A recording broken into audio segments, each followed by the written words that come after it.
Hello, everybody. Welcome back to this week's episode of The War Room, the interview series brought to you as part of the Clone Star podcast. I am your host, Mike Overton, and joining me in the co host seat this week is the wonderful Joseph Hurley. How are you, sir? Hi, Mike. Thanks for having me on. No worries at all. Now, our guest this week, we are super jealous of because they get to be aboard the bridge of the Enterprise and has also worked on some really incredible shows such as Hello Again, Murdoch Mysteries, Accused, SkyMed, and Good Sam. Our guest this week is the wonderful Rong Fu. Rong, thank you so much for joining us this week. Oh, thanks for having me. It's great to have you here. So, pardon me, let's start at the very beginning. What got you into acting? Oh, that's very much at the beginning. Well, I got into acting in middle school when I joined the drama club that one of our teachers, voluntarily created and ran, and that was sort of my first taste into drama, and I absolutely loved it. And actually, a couple of years ago, when I was working on SkyMed out in Winnipeg, I met my teacher on set and we were acting together in a scene. And that was like such a wonderful full circle moment That's for awesome. me because it's been 19 years. And I was like, you're the reason I became an actor. Like I wouldn't have, I don't know. I mean, maybe one way or another, I would have found my way back into acting, but to found it then, that was 100% uh, credit to him as an incredible teacher. His name is Dan Brown. He's a wonderful actor as well. And we got to talking and he kind of shared stories with me about how he used to run out to auditions during lunch breaks and take days off if he ever booked a job. And I just admired him so much for being an educator and an actor at the same time. It's incredibly hard to do, and I was going to say, it that's was got to be really tough. it is tough. And I was like, wow. So, and he was like, in the summers when school is out, that's usually when a lot of things are filming. So he was like, I would, audition and work as an actor during the summers. And, apparently our principal was very supportive of his career as well. So he had um, quite a bit of leeway to kind of also uh, be an actor, and he's still a teacher. So it took me a while to figure out who he was on set because he was using a reverse stage name, I want to say, on the call sheet. On the Oh, call sheet, he put his name like a fake name, something Montgomery, and I was like, I have no idea who this person is. But as we were sitting in the green room together, and I was listening to his voice, and when he it was during the pandemic, so when he took off his mask, so I was studying his face, and I was like, I think that's my middle school drama teacher. and Rang, what was some of the advice that he gave you that's kind of still stuck with you to this day? Um, I mean, I was so young. I think the biggest thing I gained from him and from the drama club that he ran was really just to have fun and to um, not be afraid to try new things and be silly and really just have and carry a sense of play. Um, And like yeah. in your family, were your kind of parents or your siblings creative in any way, or was it just you totally striking out on your own when you decided to join the drama club? It's a little bit of striking out on my own. Everyone on my dad's side of the family are they're very good at maths and sciences. And on my mom's side of the family, we're a bit more working class, but I think I'm the only artist in the family. Mm. Although there are artistic traits, like my father is was a very good visual artist. And I remember looking at some of his drawings when I visit my grandparents, and I'd just be absolutely, totally taken by it. He was really good at drawing. He drew not only really great still lifes, but really great kind of like monsters. And I used to pester him all the time and being like, draw me another monster, like draw me a goblin. And and that's also kind of where I also inherited like a joy for the visual arts. And I would say I was visually like I would say the visual arts was my first foray into being creative as a kid. I loved to draw, loved to paint, um, and then I, and then music, and then found my way into drama. And all those years ago, then when you were in those plays in middle school and things like that, what were some of your early recollections of, say, really enjoying it? Were there any performances you say, oh, wow, I still remember doing that, even if it was the most kind of basic of plays and things like that? Oh, yeah. I mean, the first year in drama club, we performed monologues at our kind of holiday concert or showcase. And I remember I practiced a short monologue about a girl watching hockey with her family. And I don't know what play it's from, I don't know where it came from, but I remember performing the monologue and really having fun with it. And the next day, um, my French teacher came up to me. She was like, Wrong, I had no idea you could do that. That was really incredible. And I was so surprised by her compliment because I think I was a very middle of the road student in her class. And for her to kind of uh, give me that kind of moment of recognition, I think was a big aha moment for me as a young actor. I was like, oh, I left an impression on someone and we're now able to connect on a deeper level or kind of see each other more. And I thought that was really cool. And then I just kind of kept at it. That's awesome. Um, so what actors have inspired you? So whether that was when you were in, drama school, drama club, were there any actors back then that really kind of resonated with you, Um, yeah, I think other early than your drama on, teacher? other than my drama teacher, yeah, I would say like around that time when I was in middle school, um, I loved and still love Lucy Liu.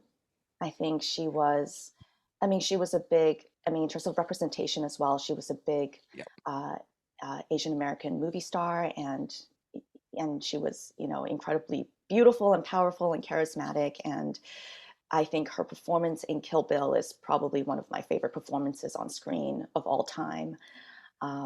I'm going to Yes, I just also. jump in there for a second and say I'm probably one of those only people who has never seen either of the Kill Bill movies. And look, What? look at the expression on both your faces there. I'm kind of there going, thank God, I'm looking at the camera, not at your faces right now, because I'm there going, I suspect that I would cause outrage by that statement. Yeah, I've never actually watched either of them, and I don't know why. What? Well, okay, I'm I mean, buying you they've been out copies for. and sending them to you now. Yeah. We'll just pause this interview while I go off and watch both movies now, and we'll come No, back because that's to like 4.5 hours. Exactly. Yeah. Yeah. We'll resume. I want your take on the movie. it. Look, if it's a Channing Tatum film, I've probably seen it 5 times, right? Of But if course. it's anything, yeah, Okay. we're not going to disparage against Channing Tatum on this podcast, Mike.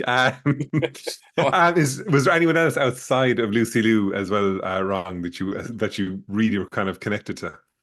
Of course, I think once I got into high school, I went to an arts high school, and during that time, I started doing theater at various theater companies in Toronto. There was a lot of programs for young emerging artists, for high school students, a lot of these outreach programs. And I applied to pretty much everyone that I qualified for. And during that time, I met theater artists in Toronto who, volunteer their time as mentors for, young actors and young creatives. And I would say um, those artists really solidified in me the belief that I could make a career out of this because um, they were people that were my mentors and they were people who showed me what was possible in terms of working in the arts. And, I always kind of credit the Toronto theater community as having partially raised me as a person because they did. And like, what age were you when you kind of, as you said, like believing that you could actually make a full go of it, and this could be your kind of your full time job? Like as you kind of went by, was it kind of them kind of inspiring you, or did you kind of at some point before that say, "Do you know what? I actually think I can do this. I could actually make a living, kind of being an actor." Um, yeah, I think that would have probably been around in grade 11, I want to say, like when I was about 16. I can't really remember the specific moment of when I thought that I could do it, but I do remember, I guess it was a culmination of the year of working on uh, plays and writing a lot. Actually, that's probably it. I think when I started writing for theater, that's when I kind of realized like I have a creative voice that I could use that people seem to be interested in. And it gave me a lot of confidence to believe that I can make a career out of it. And with the writing you do, Rang, what is the kind of thing that you enjoy writing kind of about most? Is it kind of like, do you put your own experiences into your story, or do you try to tell original stories, and kind of what do you try and aim for with it? Obviously, look, every story is going to be different and all that, but what do you enjoy writing kind of about most? I think, I mean, I don't write as much as I used to back then, but I think something that I really enjoy I love playing with magic realism. I love a hint of absurdity, dark humor. Um, I will say I do not like writing from my personal experience. And I've tried it. I gave it a go. I wrote a really bad play when I was a teenager called 1-800 I Got Issues. It was horrible.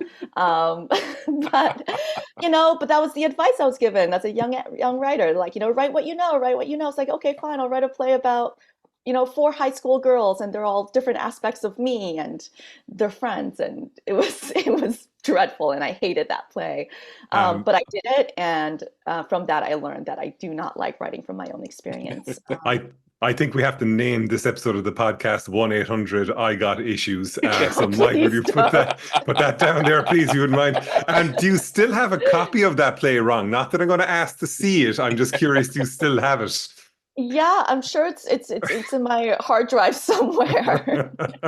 Corrupted 1,800 times. No. Yeah. Oh Um, dear. So obviously you went to college. mhm. What did you study at college? I studied acting, just more of the same. So Um, at this point, you were pretty adamant that that is exactly what you wanted to do, and nothing else is going to sway you. Pretty much, pretty much. I think by grade 12, I dropped out of all of my science and math courses, and I was like, I'm just gonna pursue theater, and that's what we're gonna do, and that's what I did. I went to York University in Toronto, and I went into their theater program and did the acting conservatory there, and since then, got an agent and have just been working in this industry since. So there was no plan B then, Wrong, in this kind of situation. You were just there going, I'm just going to go for it. And like, if it fails, well, that's kind of, but I clearly looks like you were determined that you weren't going to fail and you were going to make this a success. Yeah, and I think the idea of success is kind of always a bit of a moving target. Um, I think I didn't have a plan B, and that was purposeful because I didn't want to have anything to fall back on. And the reason, and I think I got my resolve in sort of, growing up with my parents and um, observing them. And there was a sense that I had that, I feel like my parents had sacrificed a lot um, to for them to, we immigrated here when I was a child, that they never were able to kind of pursue their dreams or didn't have the luxury to. And I feel like on one hand, we hear like there's the, I'll be a good daughter, I'll get a stable job, and um, do the responsible thing as a way of honoring one's parents. But I felt like that would be a disservice, not only to them and the sacrifice that they made, but also to myself. That like if I were to also give up on my dreams that early, that it would be, I think, a dishonor to the sacrifice that they've made. And so, I'm, I'm just curious then, like, like in these situations, you'd compare it to say what you'd have yourself growing up. But I just know like Irish parents would 100% say to you, are you sure now you wouldn't just get a job with the local council or something like that? yeah. So were your parents ever kind of saying to you, are you sure you wanted to go down this road? Is there anything else you want to do? Or are they just very supportive and just saying, no, we fully back you on what you're trying to do here? Oh, of course. I mean, I think any sensible parent, when they hear that their kid wants to go into the arts, are gonna have some questions. You know, if I had a kid and they're like, I want to be an actor, I'm be like, are you sure? Like, um, no, definitely. I think my mom for a long time wished that I would become a dentist. Um, What? really just so that she'll have free dental care, I think. Um, and then, or she wanted for me to work in government. Yeah. You know, these are all very stable jobs. And then my dad, Yes. curiously enough, he's always been a little bit more quiet about. I think I do appreciate that a lot about him. I think he gave me a lot of space to um, kind of pursue what I want to do, and he never really kind of imposed any sort of ideas of what I should be doing. He's always been quite supportive. So if Rong Fu was not an actor, what would Rong Fu be doing right now, do you think? Oh my gosh, this past year with the strike and everything, that's a question I ask myself every single day. um, I think for me, I love to cook, and so if the wrong food today, I think I might find a job in the culinary world.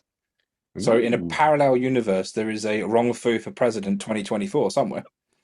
For 2024, who and in another world, a Rong Fu who's a Michelin star chef. So hang on a second now, Rong Fu. We can't let you away with this. If you enjoy cooking, what's your most favorite thing to make?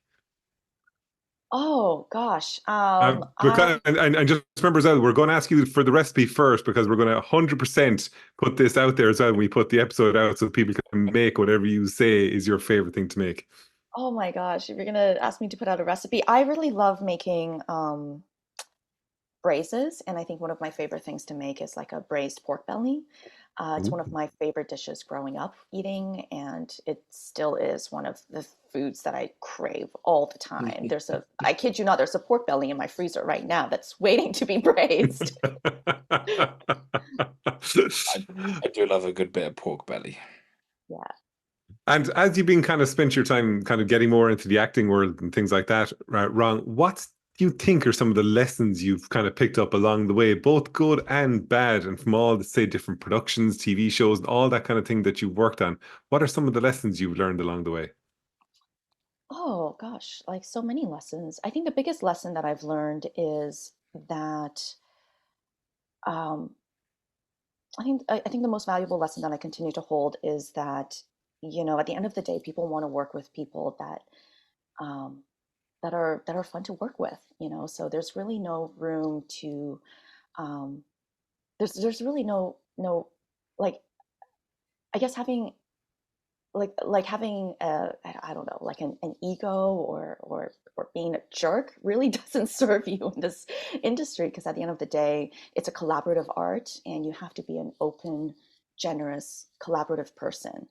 And I think the best advice I can give to anyone from, you know, what I've observed and learned over the years is just, you know, don't be an asshole. Like it's pretty simple. It's there's no one wants to work with an asshole. So just be a nice person. It's very basic. It's funny though, isn't it, that some people can't even get the basics right. Yeah, just be a nice person. I don't know what. Oh dear. Anyway, so let's go to the sort of the beginning of your career. What were some of your first acting roles? One of my first acting roles was I got cast in a production called The Crucible by Arthur Miller, one of, you know, classic American plays at Soul Pepper, which is a theater company in Toronto that I absolutely love, and I felt so lucky to have my first credit there. Like straight out of school, I thought I won the lottery. I was like, this is amazing, and it was a really fun production because that was my first time working on a professional show with artists. And I think that's really where I learned that um, how important it is to be how important it is to work from a place of openness and generosity, um, and how much of that makes a difference. It was a really fun show. I mean, I played Little Betty Paris, one of the girls that, you know, go crazy with witchcraft, supposedly. And I still remember the show. The show opens with little Betty in bed, on stage.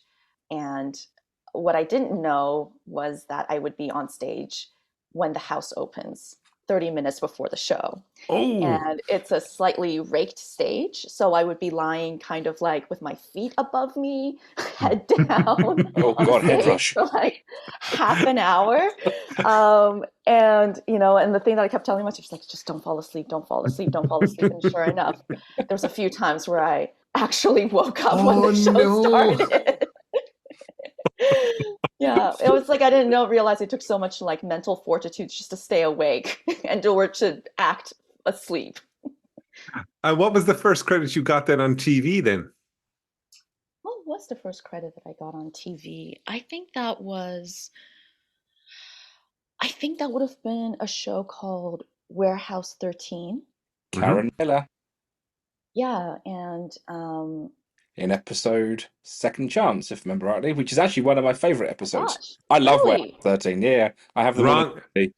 wrong. How do we know more about your career than you do in this situation? Well, you're clearly much better researchers than my memory guy. Yeah, Karen Miller, right. Yeah, I remember that show because I played a patient and she was like infected with a rust Yep, disease. There was some sort of rust creature infecting people, and yep. People literally rusted away. It's brilliant. I loved people it. literally rusted away. Yeah, I remember going to set and it completely dispelled any idea I had about working on a TV show because I kind of imagined like, oh, I'm going to get my makeup done and my hair done and it's going to be so glamorous. And they're like, we're not going to do anything to your hair because you're sick, and we're not going to put any makeup on you because you're sick, Sick. but we are going to glue these pieces of rust, like these prosthetic rust pieces all over your face. And I was like, and I remember feeling like, oh, this is not glamorous at all. I made a terrible mistake. Made a terrible mistake. And then of course, it being one of the first shows of my one of my friends downloaded the episode, and to this day he still makes fun of me because I think my character was a boxer, and there's a line where she's like, "Yeah, I box, I do boxing or something like that," and he would often pull it up and just make fun of me, being like, "You do not look like you box." I was like, "Yeah, yeah, I don't." So, which one do you prefer then? Do you prefer working in TV or do you prefer working in the theater? I love both, and if I can continue to have a career where I swing back and forth, I'd be very happy. I think film and TV is a lot of fun. You work a lot faster. You are forced to kind of make choices very quickly on the day and come prepared. Whereas theater, you have more time to kind of explore and go deeper, and you get to revisit the performance night after night. Um, they're both great. I love them both, and be very happy if I can, die on stage one day. So, what is some of your non-Star Trek work that you're most proud of? What is some of my non-Star Trek work that I am most proud of? It's a very good question. We told you at the start, Ron, we were going to ask you all the hard questions. You were warned in advance that it wasn't going to be an easy interview. Yeah, I think I mean it's a hard question for me because I am I'm really I guess I have my toxic trait is that I'm never proud really, or I don't allow myself to feel very proud of the work that I've done. Actually, Um, do you find it hard watching yourself back on TV if you're okay, yes, that's a yeah, yes, and you're it's straight very into hard. It's painful, actually. it. I have to do it because it's to some degree part of my job, but I really don't enjoy watching myself. I love to act. I love to perform, but God, I really hate watching my work back. So what you're Especially saying because is you will never watch this interview back ever again after we release it. yeah, I probably will not, if I'm going to be perfectly honest. Um, but I think, anyway, but to get back to your question, a project I recently worked on that I really enjoy that's not Star Trek is a show called Space Janitors. And it's exactly what it sounds like. It's a show about the janitors on the Death Star. And it's, What? yeah, I've and heard about this. it's coming out. They've made the show like 10 years ago, just a bunch of comedians, and they I think they had quite a big online following, and then it's been 10 years, and they decided, you know what, let's just make it again. And and I was asked to join and be one of the janitors. And it was probably one of the silliest, most insane shoot I've ever been a part of, and probably one of the most fun I've ever had. Especially doing a show that's just like a full-on comedy, and to have the opportunity to improv and play and just really step outside of character. It was a lot of fun, and it was an amazing crew, and the creative team were also just incredible. And again, just talking about people who are really awesome and kind and making work out of a place of love and generosity. It was that all around. And that's And it's coming coming out. out. Yeah, well, wait, I was about to ask you, when is it out, Ron? It's coming out on May 4th. Oh, I was going to say, I was well, just about to there say, it you has to be May go. 4th, doesn't it? Yeah. Jeepers, I have to look this up. I didn't hear about this at all, actually. Yeah, it's I'm I've just really found it looking on forward to. Facebook. Oh, okay. Yep. Yeah. Oh my word, there it is now. Oh, and Instagram. I will put the link to it in the description of this video. Yeah. So that's a show that I really look forward. I actually do look forward to seeing it when it comes out, just because it was so much fun to make. So you're going to be one of those other people in that exclusive club of working on both Star Trek and Star Wars now, then, Wrong, in that situation. Yeah, yeah. Albeit an unauthorized Star Wars parody, but And Wrong, like, were you a Star Trek fan growing up? Now, if you weren't, it's okay. We'll just end the interview immediately if you say you weren't, of course. okay. No, I guess I wasn't a Star Trek fan growing up, just because I mean, I always like to blame being an immigrant as a result of a lot of pulp culture that I missed out on growing up. But I remember when the films came out in 2004, like the new films with Chris Pine and Zachary Quinto came out. 2009, I think, was the first one. 2009. Okay, Yeah. yeah. When those came out, I went to see it with a friend, and both of us were, we shared a lot of similar fandoms that we enjoyed, and both of us were I guess new to Star Trek.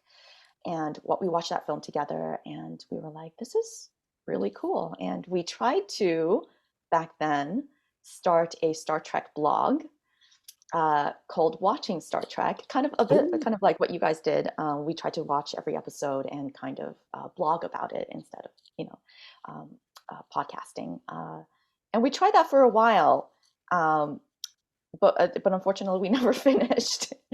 Hang on a second. I have to find out more about this now. Does that blog still exist out in the universe somewhere? I have no idea.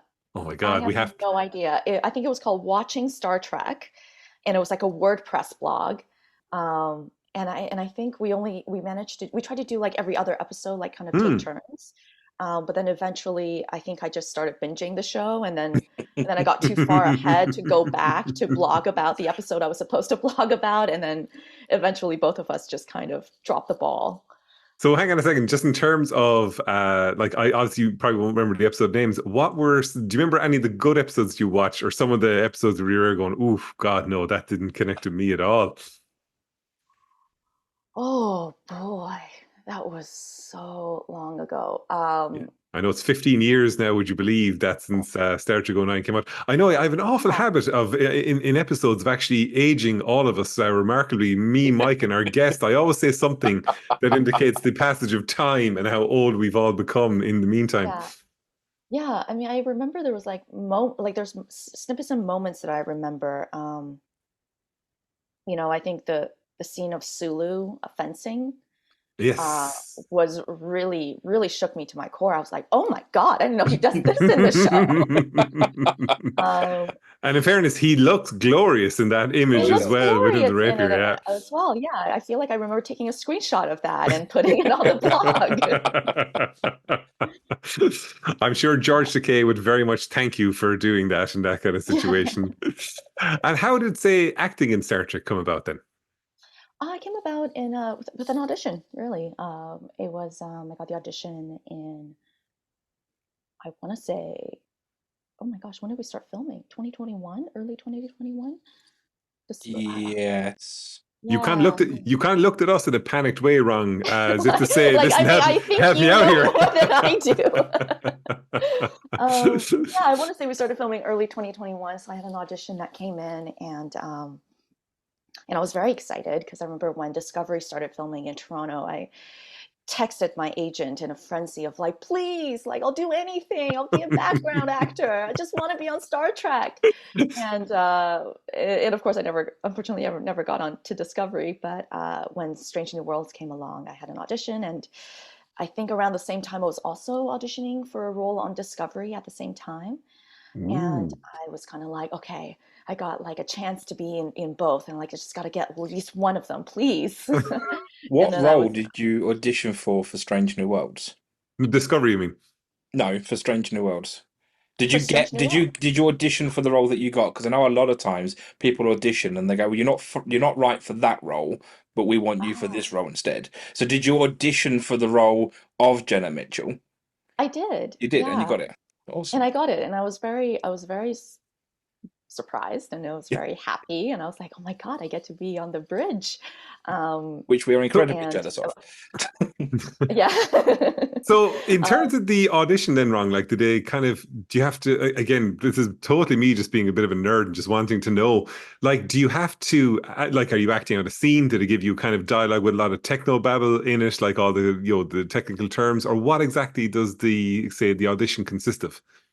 it was a mix of both. I think they wrote a scene for the audition that included some techno babble and uh, a little bit of characters. A scene with Mitchell and Pike, although if I remember correctly, I think they gave him a false name um, in the scene, and I was like, I think that's the captain. Uh, and yeah, it was just like a scene with Mitchell and Pike about, I think if I remember correctly, something about sensors. I don't know, but there was quite a bit of technical jargon, and usually I'm pretty, I do pride myself. I think I memorize lines very quickly. But something about the audition, about the stakes of it being on Star Trek, and how much I wanted to be on the show. I hate to admit, but I did cheat a little bit. I cut out the techno babble part and I taped it next to my camera. It was a Zoom audition, and I just had it there as a Oh, safety net of like, just in case I trip over my words, it's there if I need to And I thought I totally bombed the audition as a result. I felt like I was not prepared enough, and luckily they chose me. Did you Mike, have to I sing? Mhm. Did you have to sing in your audition? Thank God, no. are you saying you don't have a good singing voice? I really don't. I really don't. I remember when we were told about the musical episode in season two during the first episode read, and I think Akiva was like, so if you have any like musical talents, like let us know. And I desperately wanted to be in the musical episode, but I have no musical talents. And so I kind of was just quietly hoping that I get put in the episode and just be like a chorus member, and that's what I got, and I was very happy. And in terms of, say, like, what's it like being on the bridge in terms of, say, when you're filming versus what we see on TV? Like, are the panels kind of all really cool? Are they kind of, lighting up and all? Do you really kind of feel like, wow, I feel immersive. I actually feel like I'm on the bridge of a starship in this situation. Yeah, you do. I mean, it's credit to like the production design team uh, and the special effects team. They do such a great job of like, yeah, like our panels actually do change with the information to the scene. Sometimes to the cue, they're cued to our lines. If a a ship is entering, or some kind of images, or our panels, like it almost feels as if they are like if they actually like work for real, because Yeah. that's just you're very very much immersed in it. And then when we're filming scenes where the ship is being attacked, there are like live elements that sparks and fires and debris that come like hurling towards us. And they do such a good job in the lighting department as well, making sure that we really feel like Yeah. we're we're being attacked or encountering a new star. Or Yeah, I mean, yeah. Timothy Pill, who is the UI designer for all of the interfaces, does an incredible job. Yeah, Um, I think in season one of the days, the computers were working so much on just kind of keeping up with all of those graphics that we actually lost power for like 4 hours because they're like, uh, we're not used to this much computing. I don't know. Yeah, because I think with Strange New World, it's all screens. Yeah. Whereas when you compare it with other product like Picard, where they use a lot of projectors, they don't do that. So everything that moves on the back is it's a computer monitor, and there's 50 of them on a Yeah. set. It's mad. Yeah. It's really mad. In terms of the uniforms, then wrong. I'm always curious, like going back to the days of the Next Generation when the cast used to complain about kind of how ill-fitting or this and that the uniforms were. What are the uniforms like on Stranger Worlds? Are they actually nice? Are they comfortable? Or are they, God, this is just not an enjoyable thing to wear? they're quite comfortable, I would say, the costumes themselves. And Bernadette Peters is an amazing costume designer. She really, um, like, she has such an eye for detail in terms of how she wants everything to fit. And between seasons, she's always kind of like modifying a little bit here and there. I would say the most uncomfortable part of the costume is that we are given full body Spanx to wear underneath the costumes because I guess they want to kind of have the costumes look like very smooth on our Yeah. bodies, which I've gone rogue and have decided not to wear my Spanx. And for a good reason. There's been conversations about it. I have been policed, I have been caught. But I have a very good reason for not wearing my Spanx, and that's because I'm often at the helm where Yeah. you only see like as much as you're This bit of seeing you, of yeah. me Yeah, now. yeah, So there really is no reason for me to be wearing Spanx. And once you're wired in with the mics and everything, it's really challenging to go to the bathroom in them because you can't take them off without taking off your whole costume, which requires getting dewired. Like it's very uncomfortable. So I try to get So away with it whenever I can. So let me This just is check. Sorry, Mike. I'm just writing up the list of complaints that we have to send to Paramount. So the Oh gosh. audition was cheated through the audition. Won't wear the Spanx on set. Like it's just I'm not too sure if we'll see Jenna Mitchell on the Bridge of Enterprise in season 3 because of No. this. I was watching an interview with Tawny Newsome and Jack Wade. no, it was with Jonathan Frakes and Tawny Newsome the other day. And something I didn't even realize is that there are lapel mics in your deltas, which I Yes. didn't realize. I Ah, thought I've just presumed it was all boomed and everything else, but I didn't realize that you were all wired up with microphones in your deltas. Yeah, that was actually a modification they made in season two. Right. Because I think before they tried to they were taped to the insides of our costumes, like by our collar. And then by season two, they kind of had it built in. So there's like a little hole in our costume that pokes out that you can hide the mic right behind the delta. And it was very clever. So You where kind of does the like mic just, pack sit then? Because obviously with most microphones there's a pack, but you never see yeah, them. Are they just carefully hidden away, or are they taken yeah, out I in think post? depending on the style of costume you wear, like for mine, they're kind of clipped behind my back, Right. just a lower back. But I think depending on how the scene is being shot, sometimes they can be clipped on your ankle as well. Oh, right. Um, Okay. yeah, so it would just be like a long line that Really runs down long. the side of your body. Got you. But yeah, but for the most part, kind of just behind our backs. See, I didn't even know that you were individually mic'd. I just presumed it would be some boom poor person mics. with a boom arm. Yeah, and there is also a person with a boom. We also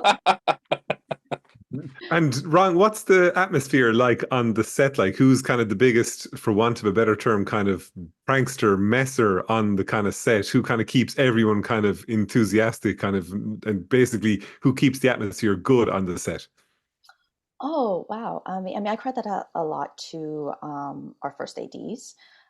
They're really great at running the show, keeping everybody like in high spirits, and also our directors. I think Chris Fisher is a really fantastic leader on the show on the days that he directs, and also on the days when he doesn't direct. The show is just really made with a lot of people who are very passionate about the project, and that's this everyone on the crew and the entire cast as well. I think we all uh, get along really well, and there's oftentimes like, and when we come back from lunch, someone's got a Bluetooth speaker playing blasting music just to try and get our energies back up.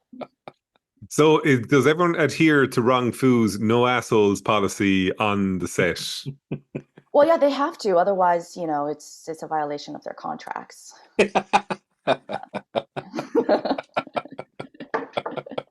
I love that. But It's no, it's written not in necessary. stone. Everybody's very nice. It's really fun. It's one of my favorite shows to work on because it's such a great atmosphere, and it's it's a great deal of fun. And of the episodes you've been on, which is the one that you kind of remember fondly the most? Oh, the musical episode. That was the most fun. That was the most fun because it felt like we were doing theater and making Star Trek at the same time. And it was just an experience I never expected. I was like, I am rehearsing a musical theater play right now, but we're on the bridge. We have dance calls. It was so fun. So I have to understand this because again, like this is totally my ignorance. When you're on the bridge and you're dancing and you're singing and things like that, are people actually singing on the spot in kind of real life, which would be kind of maybe recorded over an ADR and things like that, or how does it work exactly? Oh, I think it depends. I think some people I think in the performance we kind of uh I wouldn't say we sing full out because they played the track over it and it's the track that you hear, the Yeah. pre-recorded tracks that you hear. But for us to feel like we're in time, there's a little bit of singing that happens. Who were the best singers and dancers on the set on the day? Oh my gosh, I mean, Celia is a world-class performer and singer. She's fantastic. But I think and also Chrissy has a phenomenal voice. I know Yeah. she's recently released some Yeah. music. She's so Yeah. incredibly talented. And I think one of my favorite days on set is Anson's song with Battelle. I think that was just the most fun because he was really giving it his all, and especially when he falls to his knees, I just remember my jaw dropped to the floor. I was like, "Oh my god!" Yeah, yeah. Private Conversation, great track. I like Private that one. conversation, Yeah, so much Private. fun. It's one of my favorites. So would you say that that is your highlight then? Yeah, I think so. I think in terms of unexpectedness and fun and just overall hilarity, it was just the most fun. Me and Melissa were constantly trying to figure out ways to what are Mitchell and Ortega's doing, and we choreographed during the last number, the two of us and Dan as well. And Carol, we really worked on we worked out our own choreography in the background because they were so focused on the line in front, and we were kind of like, but guys, look, we came up with something. We were just having so much fun doing it. I'm so jealous of you, Ryan, because we've all seen the episode. The episode is brilliant, but to talk to someone who's actually on the set while all this is getting made and kind of all the creativity that was kind of driven into it, just the absolutely ridiculously kind of green-eyed monster about all the experiences you've kind of had on it. And do you hope to come back for season 3? I am back in season 3. We're filming Oh, it right well, now. there you go. Yes, it started just Oh, just after Christmas, didn't it? Or just before Christmas? We just started before Christmas, and that was a shocking call because when the strike ended, I was like, "Great, we'll go back in the new year." And they were like, "Are you Nope. available in December?" And I was like, "What? Like in 2 weeks?" Yeah, because I saw I think it was Akiva posted something on social, literally the day filming started. Um, Yeah, yeah. So yeah. how I'm okay. Obviously, you've already seen scripts and everything else, but pretend you haven't seen any scripts. Mhm. What character development would you want to see for Jenna in season 3? Oh, that's a good question. I feel like the writers are always going to be able to come up with something way better than anything I have in mind. Um, I would love, on the wild end, I would love a day where Jenna, I don't know, does something really mischievous on the ship. Whoopee Or I would cushion love on Anson's chair. No, exactly. There's just a day where Mitchell is just taken over by a prankster, and she decides to be a big prankster on the ship.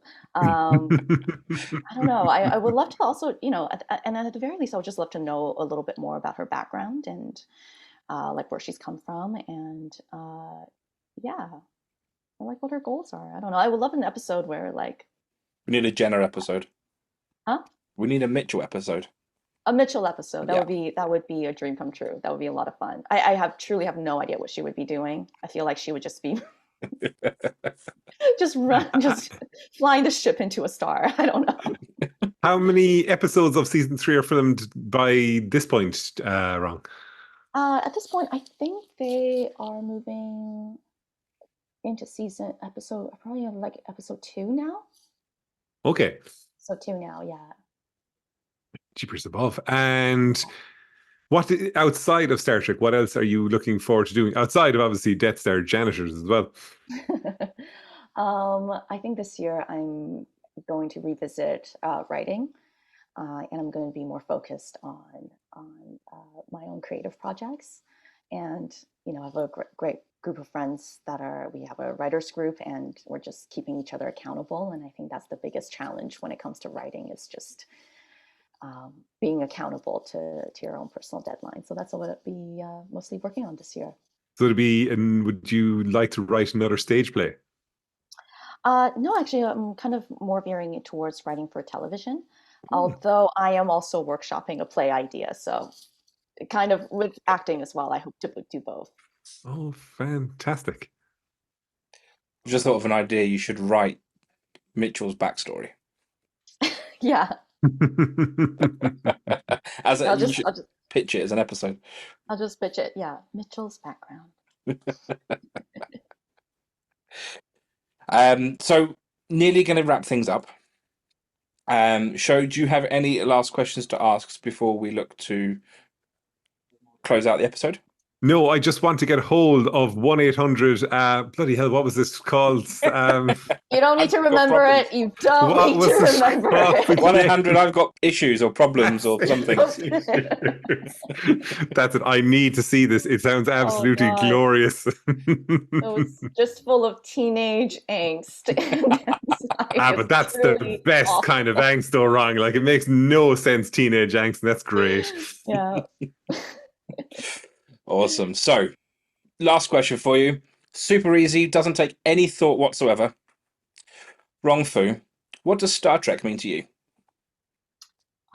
Star Trek means hope to me. I think the world of Star Trek paints kind of like a world where that we as humanity can hope towards in terms of advancements, in terms of where we can reach into the galaxy. And it's a very hopeful show, and I think it's a show that gives humanity a lot of hope. I love that. Perfect. Rong Fu, thank you so much for joining this week, and thank you everybody for listening and watching to this episode. Remember, you can check out our website, clonestarpod.com, for amazing fan art and blogs written by you, our fans. Until next time, live long and prosper. Thanks, guys.